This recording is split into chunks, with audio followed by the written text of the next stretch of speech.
بسم الله الرحمن الرحيم. الرحمن علم القرآن، خلق الإنسان علمه البيان. الشمس والقمر بحسبان، والنجم والشجر يسجدان. والسماء رفعها ووضع الميزان ألا تطغوا في الميزان وأقيموا الوزن بالقسط ولا تخسروا الميزان. والأرض وضعها للأنام فيها فاكهة والنخل ذات الأكمام والحب ذو العصف والريحان. فبأي آلاء ربكما تكذبان؟ خلق الإنسان من صلصال كالفخار وخلق الجان من مارد من نار. فبأي آلاء ربكما تكذبان؟ رب المشرقين ورب المغربين. فبأي آلاء ربكما تكذبان؟ مرج البحرين يلتقيان بينهما برزخ لا يبغيان. فبأي آلاء ربكما تكذبان؟ يخرج منهما اللؤلؤ والمرجان. فبأي آلاء ربكما تكذبان؟ وله الجوار المنشآت في البحر كالأعلام. فبأي آلاء ربكما تكذبان؟ كل من عليها فان ويبقى وجه ربك ذو الجلال والإكرام. فبأي آلاء ربكما تكذبان؟ يسأله من في السماوات والأرض كل يوم هو في شأن. فبأي آلاء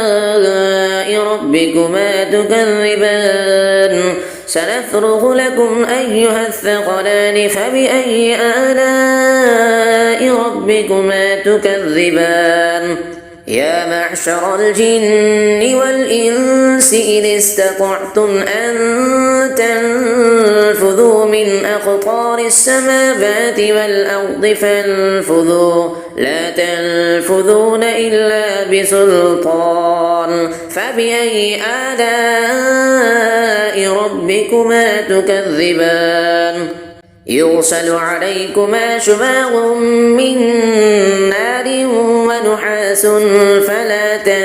تنتصران. فبأي آلاء ربكما تكذبان؟ فإذا انشقت السماء فكانت وردة كالدهان. فبأي آلاء ربكما تكذبان؟ فيومئذ لا يسأل عن ذنبه إنس ولا جان. فبأي آلاء ربكما تكذبان؟ يعرف المجرمون بسيماهم فيؤخذ بالنواصي والأقدام. فبأي آلاء ربكما تكذبان؟ هذه جهنم التي يكذب بها المجرمون. يطوفون بينها وبين حميم آن. فبأي آلاء ربكما تكذبان؟ ولمن خاف مقام ربه جنتان. فبأي آلاء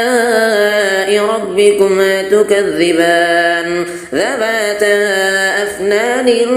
فبأي آلاء ربكما تكذبان؟ فيهما عينان تجريان. فبأي آلاء ربكما تكذبان؟ فيهما من كل فاكهة زوجان. فبأي آلاء ربكما تكذبان؟ متكئين على فرش بطائنها من استبرق وجنى الجنتين دان فبأي آلاء ربكما تكذبان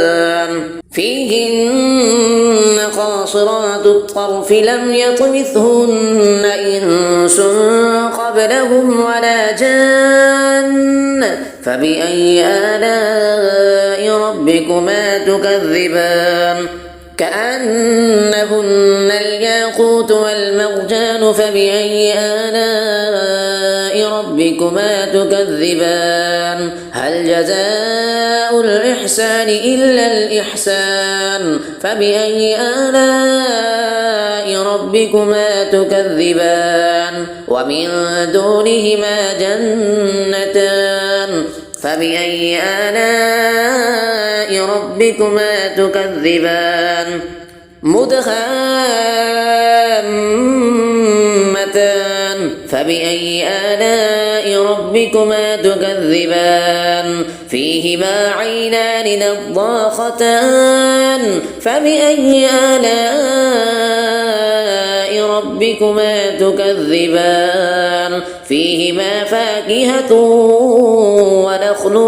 ورمان فبأي آلاء ربكما تكذبان فيهن خيرات حسان فبأي آلاء ربكما تكذبان حور مقصورات في القيام فبأي آلاء ربكما تكذبان لم يطمثهن إنس قبلهم ولا جان فبأي آلاء ربكما تكذبان متكئين على رفرف خضر وعبقري حسان فبأي آلاء ربكما تكذبان تبارك اسم ربك ذي الجلال والإكرام صدق الله العظيم بسم الله الرحمن الرحيم ياسين والقرآن الحكيم إنك لمن المرسلين على صراط مستقيم تنزيل العزيز الرحيم لتنذر قوما ما أنذر آباؤهم فهم غافلون لقد حق القول على أكثرهم فهم لا يؤمنون إنا جعلنا في أعناقهم أغلالا فهي إلى الأذقان فهم مقمحون وجعلنا من بين أيديهم سدا ومن خلفهم سدا فأغشيناهم فهم لا يبصرون وسواء عليهم أنذرتهم أم لم تنذرهم لا يؤمنون إنما تنذر من اتبع الذكر وخشي الرحمن بالغيب فبشره بمغفرة وأجر كريم إنا نحن نحيي الموتى ونكتب ما قدموا وآثارهم وكل شيء أحصيناه في إمام مبين واضرب لهم مثلا أصحاب القرية إذ جاءها المرسلون إذ أرسلنا إليهم اثنين فكذبوهما فعززنا بثالث فقالوا إنا إليكم مرسلون قالوا ما أنتم إلا بشر مثلنا وما أنزل الرحمن من شيء إن أنتم إلا تكذبون قالوا ربنا يعلم إنا إليكم لمرسلون وما علينا إلا البلاغ المبين يطيرنا بكم لئن لم تنتهوا لنرجمنكم وليمسنكم منا عذاب أليم. قالوا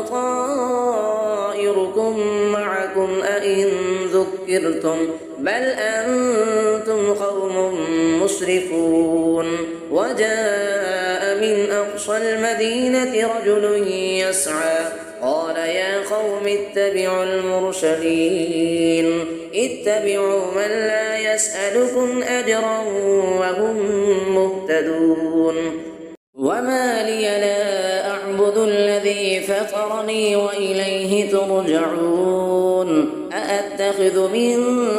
دونه آلهة إن يردني الرحمن بضر لا تغن عني شفاعتهم شيئا ولا ينقذون. إني إذا لفي ضلال مبين. إني آمنت بربكم فاسمعون.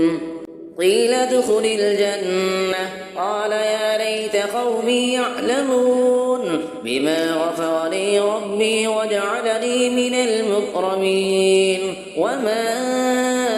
أنزلنا على قومه من بعده من جند من السماء وما كنا منزلين. إن كانت إلا صيحة واحدة فإذا هم خامدون. يا حسرة على العباد ما يأتيهم من رسول إلا كانوا به يستهزئون. ألم يروا كم أهلكنا قبلهم من القرون أنهم إليهم لا يرجعون. وإن كل لما جميع لدينا محضرون. وآية لهم الأرض الميتة أحييناها وأخرجنا منها حبا فمنه يأكلون. وجعلنا فيها جنات من نخيل وأعناب وفجرنا فيها من العيون ليأكلوا من ثمره وما عملته أيديهم أفلا يشكرون. سبحان الذي خلق الأزواج كلها مما تنبت الأرض ومن أنفسهم ومما لا يعلمون. وآية لهم الليل نسلخ منه النهار فإذا هم مظلمون.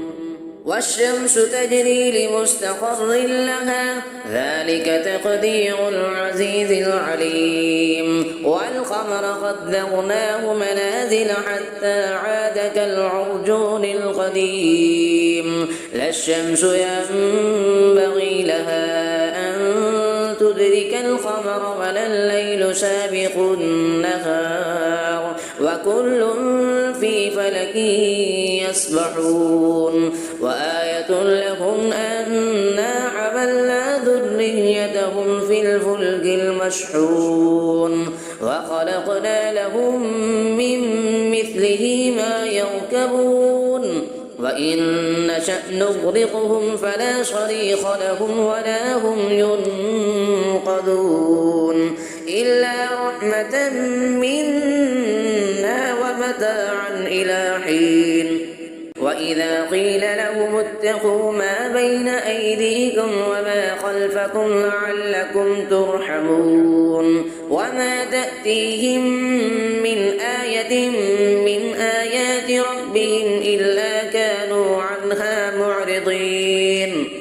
وإذا قيل لهم أنفقوا مما رزقكم الله قال الذين كفروا للذين آمنوا أنطعم من لو يشاء الله أطعمه إن أنتم إلا في ضلال مبين. ويقولون متى هذا الوعد إن كنتم صادقين ما ينظرون إلا صيحة واحدة تأخذهم وهم يخصمون فلا يستطيعون توصية ولا إلى أهلهم يرجعون ونفخ في الصور فإذا هم من الأجداث إلى ربهم ينسلون قالوا يا ويلنا من بعثنا من مرقدنا هذا ما بعد الرحمن وصدق المرسلون إن كانت إلا صيحة واحدة فإذا هم جميع لدينا محضرون فاليوم لا تظلم نفس شيئا ولا تجزون إلا ما كنتم تعملون إن أصحاب الجنة اليوم في شغل فاكهون هم وأزواجهم في ظلال على الأرائك متكئون لهم فيها فاكهة ولهم ما يدعون سلام قولا من رب رحيم وامتازوا اليوم أيها المجرمون ألم أعهد إليكم يا بني آدم ألا تعبدوا الشيطان إنه لكم عدو مبين وأن اعبدوني هذا صراط مستقيم ولقد أضل منكم جبلا كثيرا أفلم تكونوا تعقلون هذه جهنم التي كنتم توعدون اصلوها اليوم بما كنتم تكفرون اليوم نختم على أفواههم وتكلمنا أيديهم وتشهد أرجلهم بما كانوا يكسبون ولو نشاء لطمسنا على أعينهم فاستبقوا الصراط فأنى يبصرون ولو نشاء لمسخناهم على مكانتهم فما استطاعوا مضيا ولا يرجعون ومن نعمره ننكسه في الخلق أفلا يعقلون وما علمناه الشعر وما ينبغي له إن هو إلا ذكر وقرآن مبين لينذر من كان حيا ويحق القول على الكافرين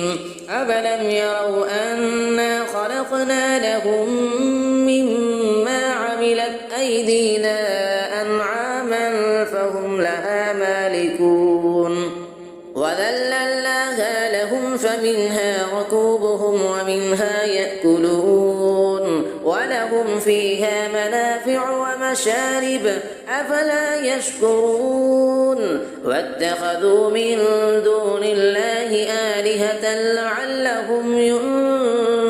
ينصرون لا يستطيعون نصرهم وهم لهم جند محضرون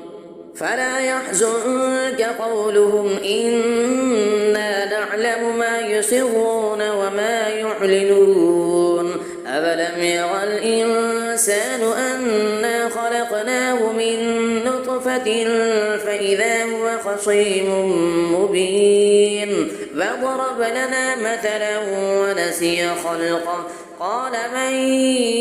يحيي العظام وهي رميم قل يحييها الذي أنشأها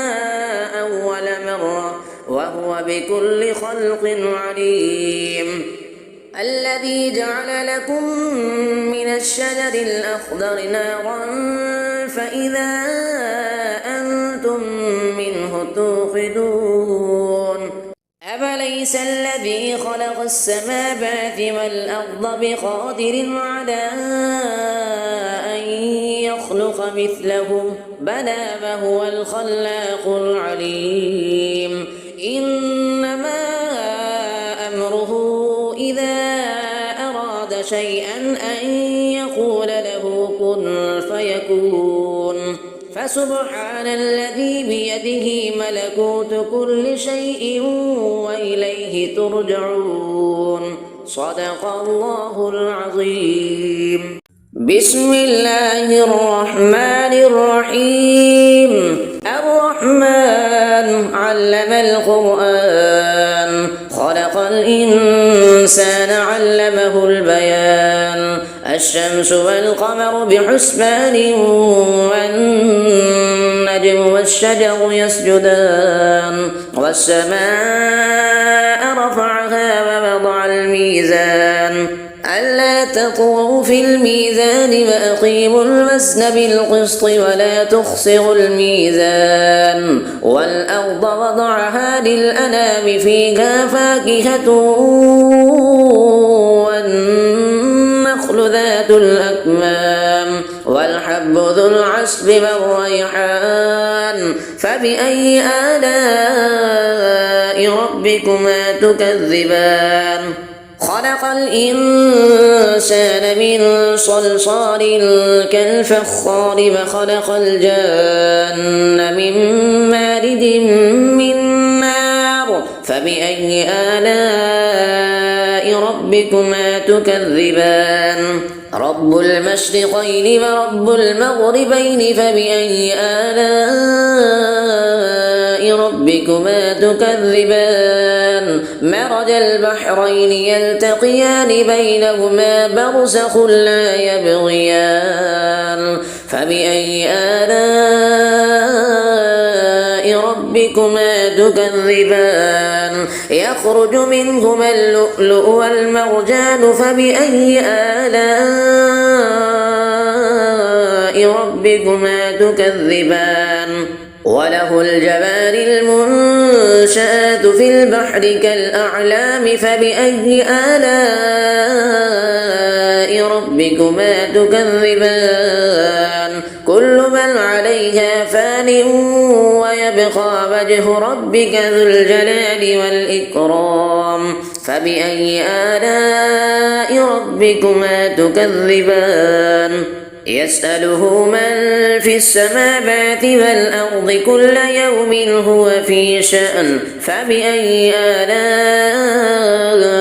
ربكما تكذبان سنفرغ لكم أيها الثقلان فبأي آلاء ربكما تكذبان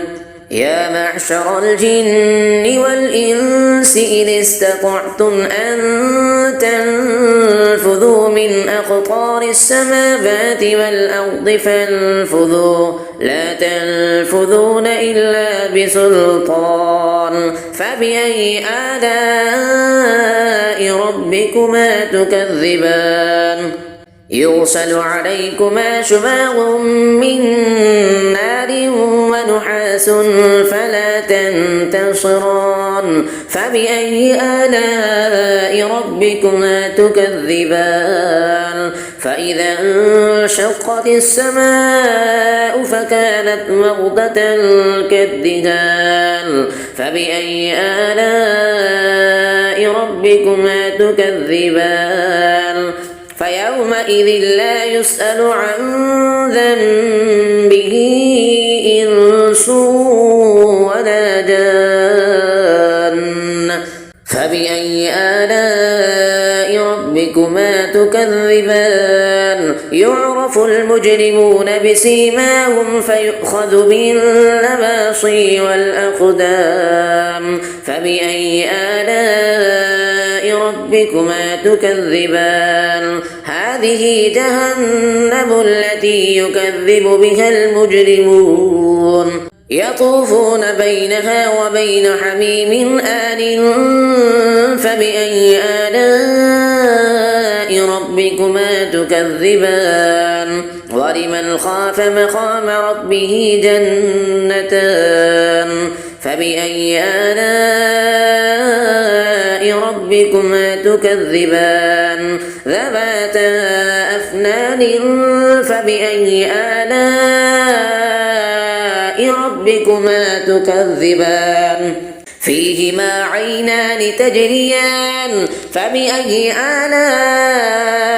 ربكما تكذبان فيهما من كل فاكهة زوجان فبأي آلاء ربكما تكذبان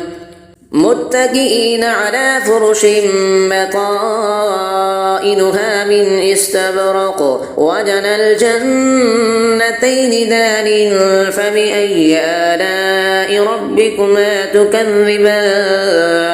فيهن قاصرات الطرف لم يطمثهن إنس قبلهم ولا جان فبأي آلاء ربكما تكذبان كأنهن الياقوت والمرجان فبأي آلاء ربكما تكذبان هل جزاء الإحسان إلا الإحسان فبأي آلاء ربكما تكذبان ومن دونهما جنتان فبأي آلاء ربكما تكذبان مدهامتان فبأي آلاء ربكما تكذبان فيهما عينان نضاختان فبأي آلاء ربكما تكذبان فيهما فاكهة ونخل ورمان فبأي آلاء ربكما تكذبان فيهن خيرات حسان فبأي آلاء ربكما تكذبان حور مقصورات في القيام فبأي آلاء ربكما تكذبان لم يطمثهن إنس قبلهم ولا جان فبأي آلاء ربكما تكذبان متكئين على رفرف خضر وعبقري حسان فبأي آلاء ربكما تكذبان تبارك اسم ربك ذي الجلال والإكرام صدق الله العظيم بسم الله الرحمن الرحيم ياسين والقرآن الحكيم إنك لمن المرسلين على صراط مستقيم تنزيل العزيز الرحيم لتنذر قوما ما أنذر آباؤهم فهم غافلون لقد حق القول على أكثرهم فهم لا يؤمنون إنا جعلنا في أعناقهم أغلالا فهي إلى الأذقان فهم مقمحون وجعلنا من بين أيديهم سدا ومن خلفهم سدا فأغشيناهم فهم لا يبصرون وسواء عليهم أنذرتهم أم لم تنذرهم لا يؤمنون إنما تنذر من اتبع الذكر وخشي الرحمن بالغيب فبشره بمغفرة وأجر كريم إنا نحن نحيي الموتى ونكتب ما قدموا وآثارهم وكل شيء أحصيناه في إمام مبين واضرب لهم مثلا أصحاب القرية إذ جاءها المرسلون إذ أرسلنا إليهم 2 فكذبوهما فعززنا بثالث فقالوا إنا إليكم مرسلون قالوا ما أنتم إلا بشر مثلنا وما أنزل الرحمن من شيء إن أنتم إلا تكذبون قالوا ربنا يعلم إنا إليكم لمرسلون وما علينا إلا البلاغ المبين قالوا إنا تطيرنا بكم لئن لم تنتهوا لنرجمنكم وليمسنكم منا عذاب أليم قالوا طائركم معكم أئن ذكرتم بل أنتم قوم مسرفون وجاء من أقصى المدينة رجل يسعى قال يا قوم اتبعوا المرسلين اتبعوا من لا يسألكم أجرا وهم مهتدون وما لي لا أعبد الذي فطرني وإليه ترجعون أأتخذ من دونه آلهة إن يردني الرحمن بضر لا تغن عني شفاعتهم شيئا ولا ينقذون إني إذا لفي ضلال مبين إني آمنت بربكم فاسمعون قيل ادخل الجنة قال يا ليت قومي يعلمون بما غفر لي ربي وجعلني من المكرمين وما أنزلنا على قومه من بعده من جند من السماء وما كنا منزلين إن كانت إلا صيحة واحدة فإذا هم خامدون يا حسرة على العباد ما يأتيهم من رسول إلا كانوا به يستهزئون ألم يروا كم أهلكنا قبلهم من القرون أنهم إليهم لا يرجعون وإن كل لما جميع لدينا محضرون وآية لهم الأرض الميتة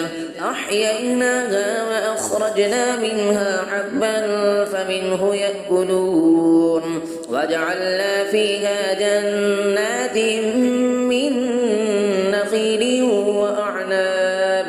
من نخيل وأعناب وفجرنا فيها من العيون ليأكلوا من ثمره وما عملته أيديهم أفلا يشكرون سبحان الذي خلق الأزواج كلها مما تنبت الأرض ومن أنفسهم ومما لا يعلمون وآية لهم الليل نسلخ منه النهار فإذا هم مظلمون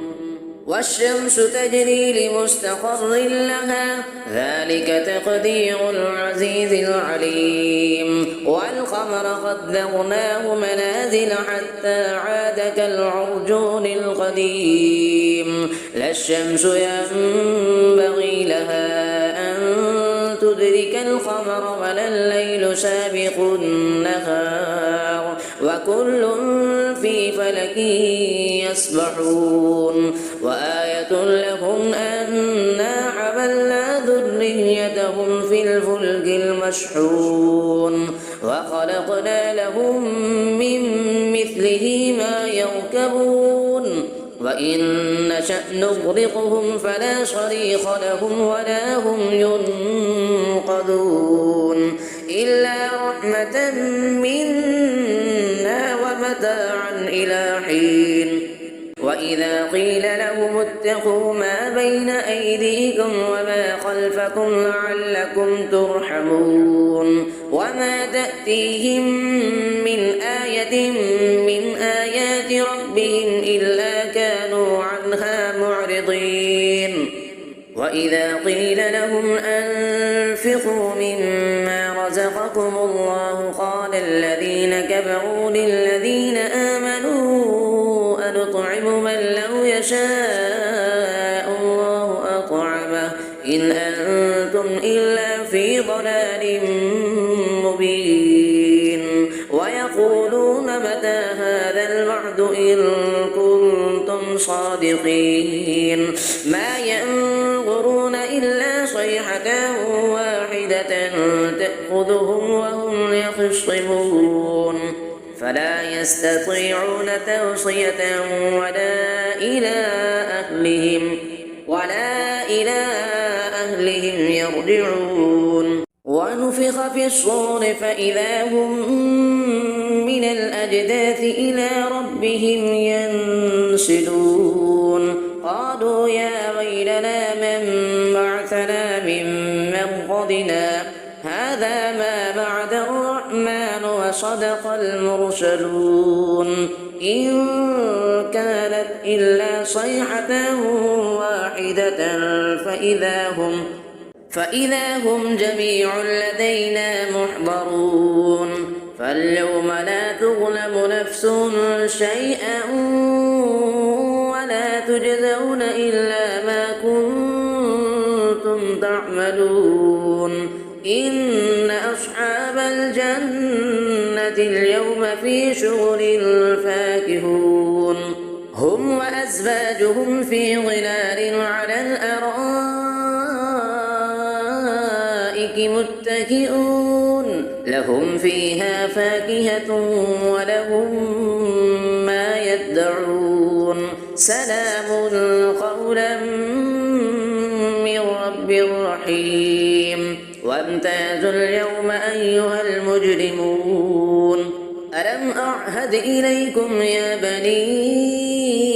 آدم ألا تعبدوا الشيطان إنه لكم عدو مبين وأن اعبدوني هذا صراط مستقيم ولقد أضل منكم جبلا كثيرا أفلم تكونوا تعقلون هذه جهنم التي كنتم توعدون اصلوها اليوم بما كنتم تكفرون اليوم نختم على أفواههم وتكلمنا أيديهم وتشهد أرجلهم بما كانوا يكسبون ولو نشاء لطمسنا على أعينهم فاستبقوا الصراط فأنى يبصرون ولو نشاء لمسخناهم على مكانتهم فما استطاعوا مضيا ولا يرجعون ومن نعمره ننكسه في الخلق أفلا يعقلون وما علمناه الشعر وما ينبغي له إن هو إلا ذكر وقرآن مبين لينذر من كان حيا ويحق القول على الكافرين أفلم يروا أنا خلقنا لهم مما عملت أيدينا أنعاما فهم لها مالكون وذللناها لهم فمنها ركوبهم ومنها يأكلون ولهم فيها منافع ومشارب أفلا يشكرون واتخذوا من دون الله آلهة لعلهم ينصرون لا يستطيعون نصرهم وهم لهم جند محضرون فلا يحزنك قولهم إنا نعلم ما يسرون وما يعلنون أفلم يرى الإنسان أنا خلقناه من نطفة فإذا هو خصيم مبين فضرب لنا مثلا ونسي خلقه قال من يحيي العظام وهي رميم قل يحييها الذي أنشأها أول مرة وهو بكل خلق عليم الذي جعل لكم من الشجر الأخضر نارا فإذا أنتم منه توقدون أفليس الذي خلق السماوات والأرض بقادر على أن يخلق مثلهم بلى وهو الخلاق العليم إنما أمره إذا أراد شيئا أن يقول له كن فيكون فسبحان الذي بيده ملكوت كل شيء وإليه ترجعون صدق الله العظيم بسم الله الرحمن الرحيم الرحمن علم القرآن خلق الإنسان علمه البيان الشمس والقمر بحسبان والنجم والشجر يسجدان والسماء رفعها ووضع الميزان ألا تطغوا في الميزان وأقيموا الوزن بالقسط ولا تخسروا الميزان والأرض وضعها للأنام فيها فاكهة والنخل ذات الأكمام والحب ذو العصف والريحان فبأي آلاء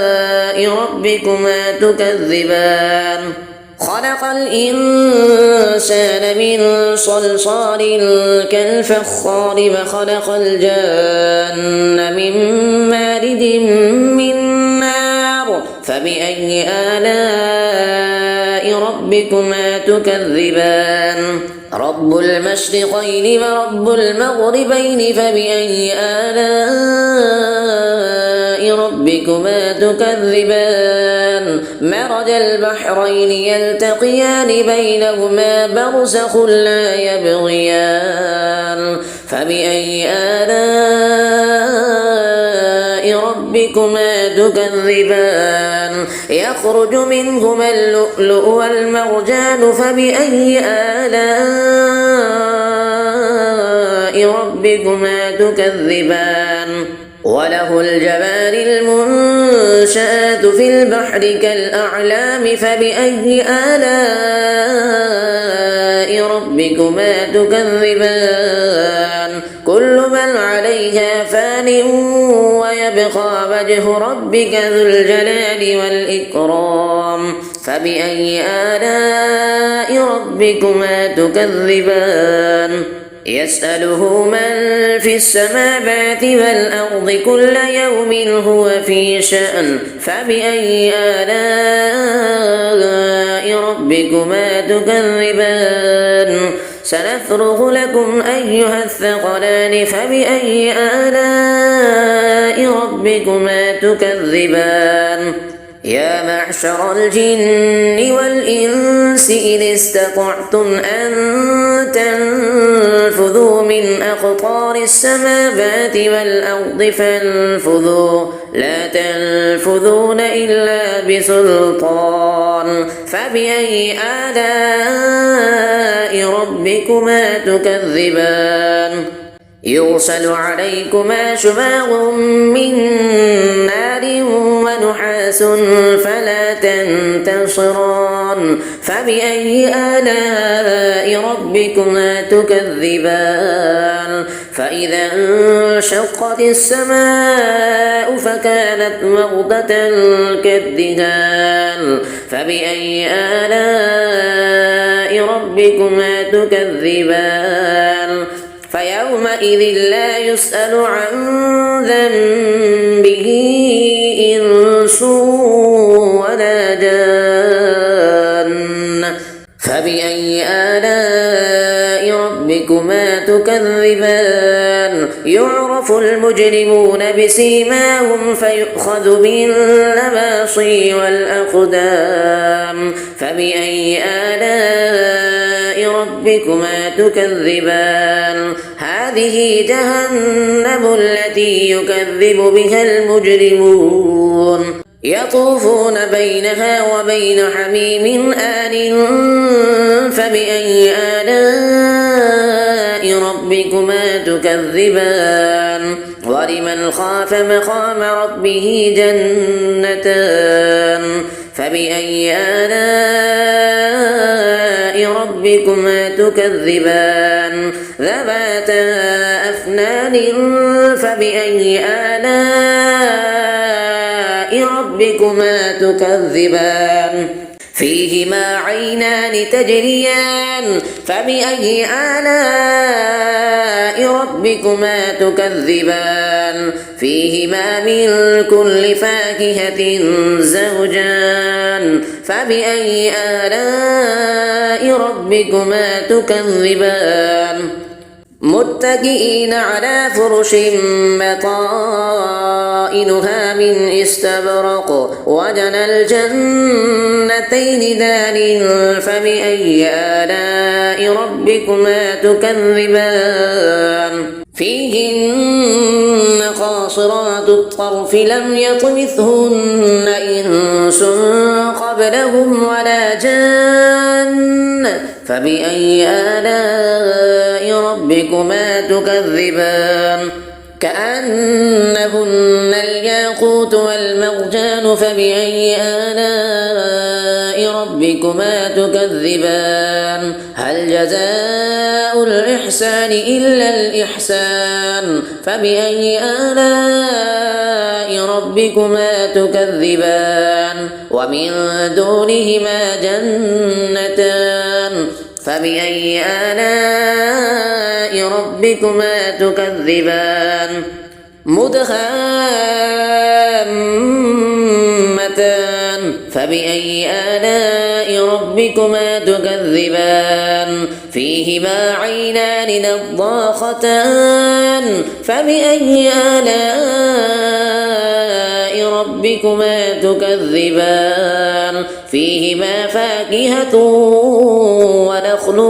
ورمان فبأي آلاء ربكما تكذبان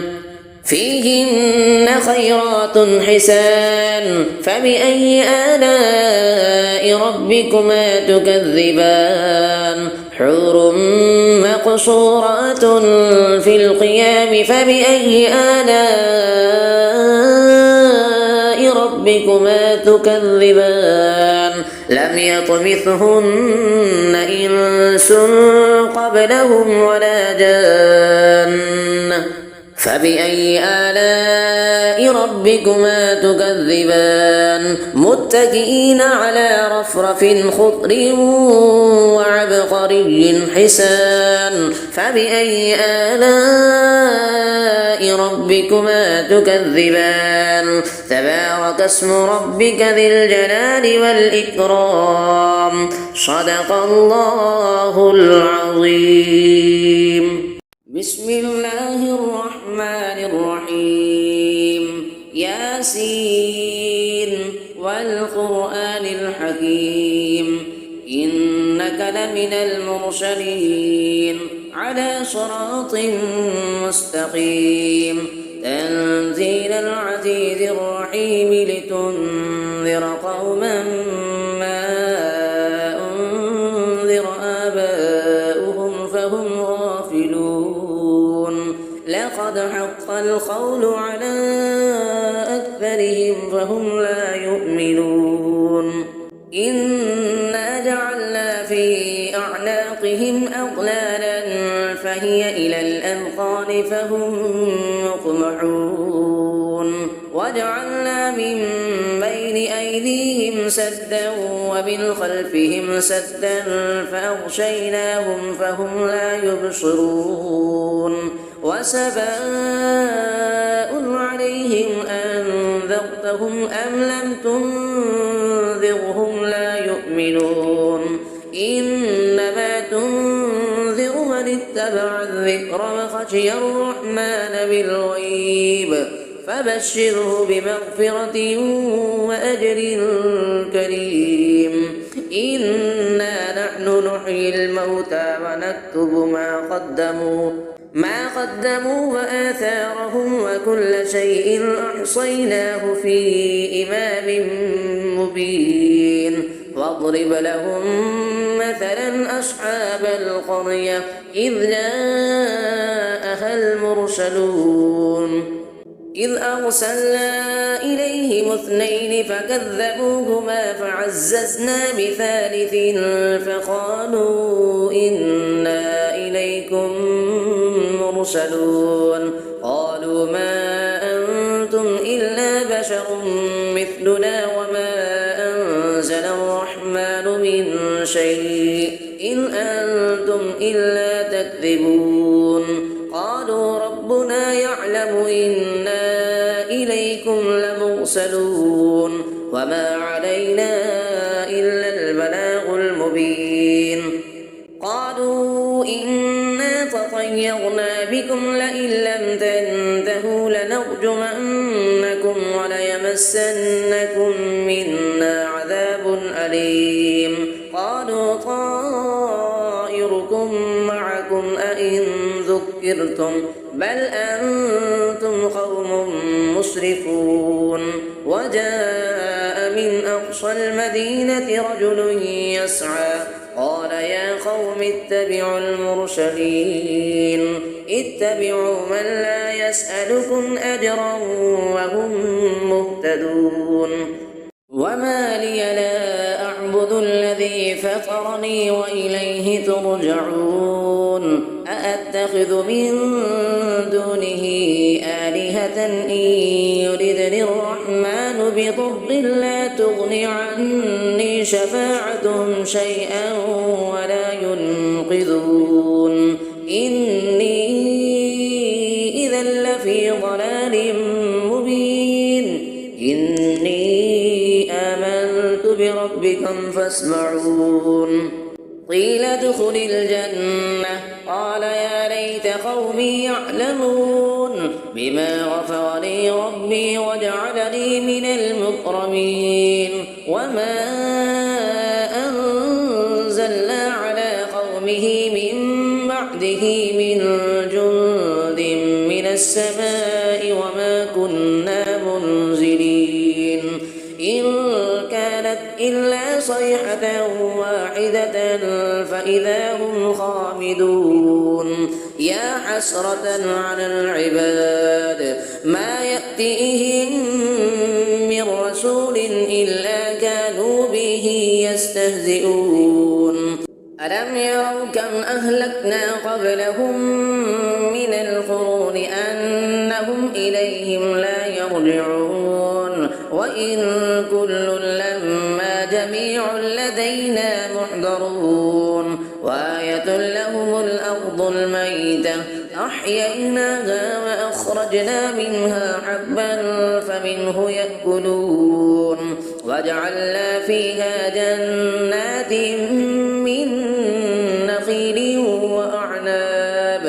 من نخيل وأعناب وفجرنا فيها من العيون ليأكلوا من ثمره وما عملته أيديهم أفلا يشكرون سبحان الذي خلق الأزواج كلها مما تنبت الأرض ومن أنفسهم ومما لا يعلمون وآية لهم الليل نسلخ منه النهار فإذا هم مظلمون والشمس تجري لمستقر لها ذلك تقدير العزيز العليم والقمر قدرناه منازل حتى عاد كالعرجون القديم لا الشمس ينبغي لها أن تدرك القمر ولا الليل سابق النهار وكل في فلك يسبحون وآية لهم أنا حملنا ذريتهم في الفلك المشحون وخلقنا لهم من مثله ما يركبون وإن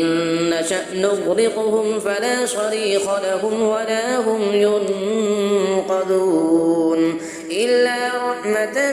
منا ومتاعا إلى حين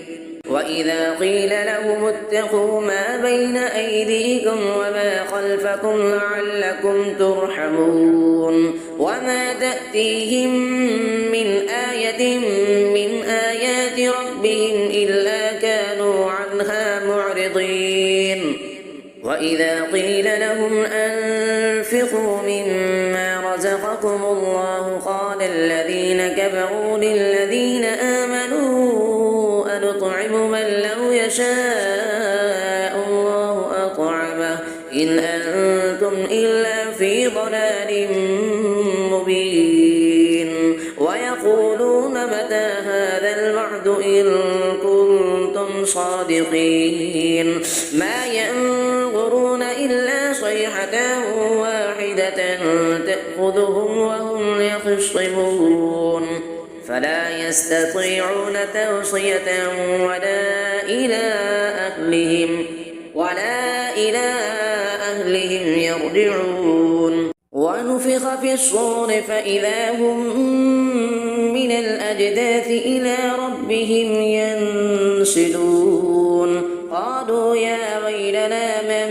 بعثنا من مرقدنا هذا ما بعد الرحمن وصدق المرسلون إن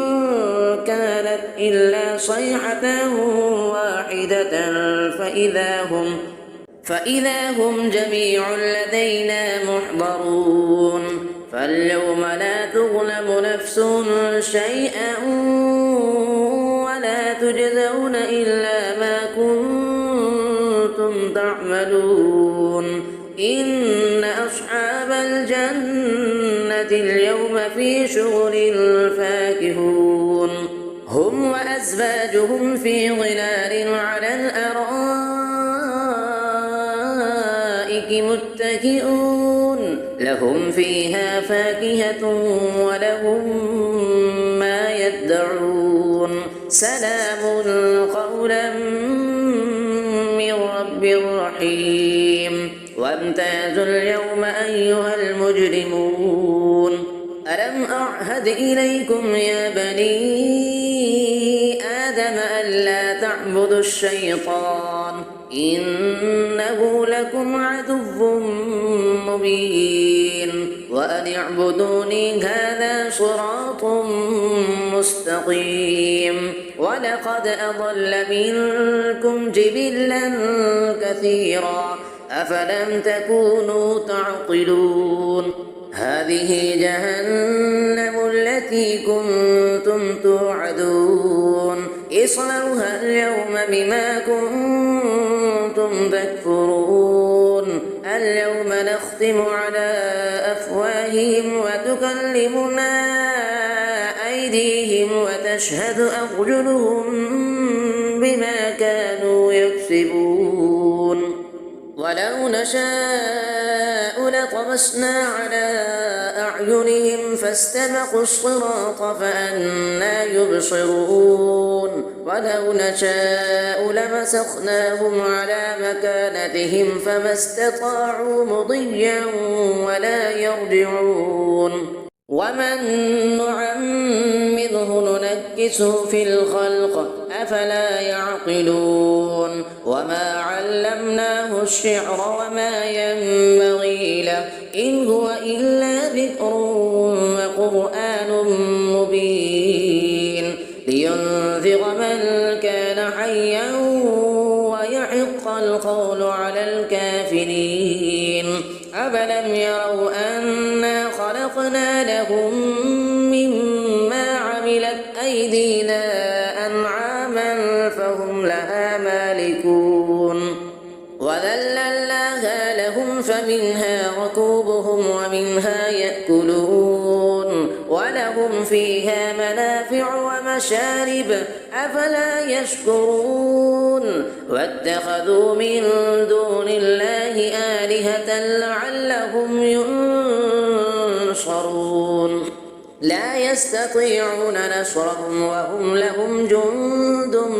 محضرون فلا يحزنك قولهم إنا نعلم ما يسرون وما يعلنون أفلم يرى الإنسان أنا خلقناه من نطفة فإذا هو خصيم مبين فضرب لنا مثلا ونسي خلقه قال من يحيي العظام وهي رميم قل يحييها الذي أنشأها أول مرة وهو بكل خلق عليم الذي جعل لكم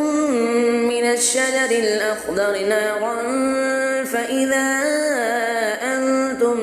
منه توقدون أفليس الذي خلق السماوات والأرض بقادر على أن يخلق مثلهم بلى وهو الخلاق العليم إنما أمره إذا أراد شيئا أن يقول له كن فيكون فسبحان الذي بيده ملكوت كل شيء وإليه ترجعون صدق الله العظيم.